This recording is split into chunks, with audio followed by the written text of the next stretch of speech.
حدیث مبارک ته حضرت نبی علیه السلام حضرت ابو هریره رضی الله تعالی عنه ته وایي وایي چې ته کله اودس کوې نو اول بسم الله ورته وایه تر څو پورې چې ستا اودس پوره کېږي تر هغو به خدای پاک ستا نیکۍ لیکي دا په اوداسه کې ګوري شرعي مسله دا ده سړی به په هر اندام بسم الله وایي خو مخته تر استنجا به هم یو وارې بسم الله وایي چې استنجا کې عورت لوڅ سي بیا به بسم الله نه وایي چې کله استنجا ختمه سي عورت پټ سي بیا به هم بسم الله وایي دا دوی بسم الله بیا مستقلې دي اوس نو که تا تر اوداسه مخته بسم الله وویله حضرت پیغمبر اسلام په حدیث کې ورته وایي چې د اوداسه تر اخره به دې خدای پاک څه لیکي نیکۍ به لیکي بل دا ده چې سړی په هر اندام بسم الله وایي د هغه اندام ګناوي خدای تویوي چې مخته بسم الله ورته ووایي تر استنجا مخته وروسته ووایي بیا د ټول بدن ګناوي هم خدای کې تویوي حتی دا څنګل چې مینځي اخري څاڅکي سره چې بسم الله ووایي د څنګلې ګناوي ختمې سي د سر مسح سره کوي له اخري ویښته سره د سر ګناوي ختمې سي د مخ مینځلو سره اخري څاڅکی د ګیرې سلویږي دغه ګناوي خدای ختمې کړي نو بسم الله کې څنګه ورته وایي چې ته بسم الله وایه د اوداسه تر اخره به خدای پاک تا ته څه لیکي نیکۍ به لیکلی او چې ته جمعه کوې تر جمعه مخته بسم الله وایه وایي ځکه چې څو پورې ته له جنابته وځې تر هغو به خدای تا ته نیکۍ لیکي تر څو چې له جنابته غسل کوې او بیا چې ستا اولاد کله پیدا سي دا ستا اولاد چې څونه ساګانې اخي د هرې سا په مقابل کې به د دوی تر مرګه پورې خدای تا ته نیکۍ لیکي چې اول څه ورته وایه جمعه خو ګورئ د جمعه د عورت لوڅېدلو په وخت کې د بسم الله سړی نه وایي تر هغه مخته بسم الله وایه نو دا څومره چې ته جنوب یې د جنابت څخه وځې تر هغو به خدای پاک تا ته څه لیکي نیکۍ او چې کله ستا بچیان پیدا سي چې هغه څومره ساوي په دنیا کې اخر دغومره به الله تا ته څه لیکي نیکۍ به لیکي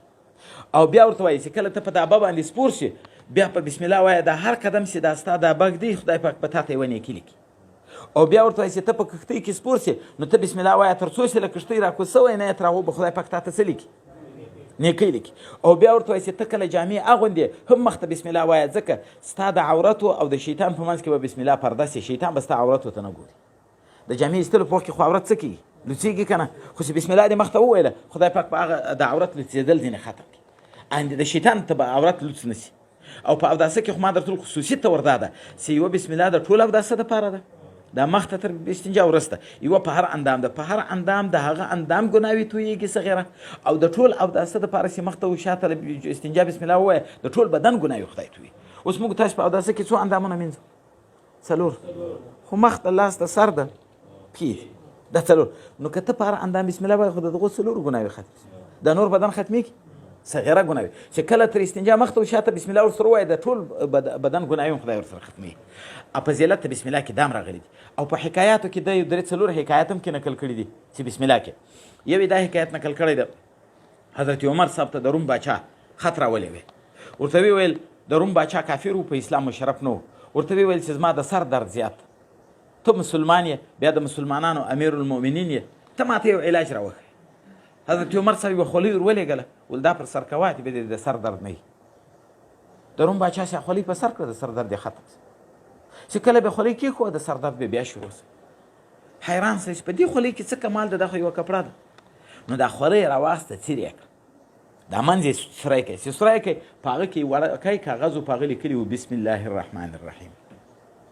د روم باچا دستي حل راوکړئ دوم مرتبه کې راغی حضرت عمر صاحب په اسلام مشرف سي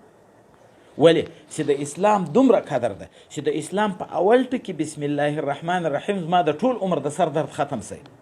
نو دا څومره قدرمن دین ده او د ټول اسلام ابتدا په دغه راغلی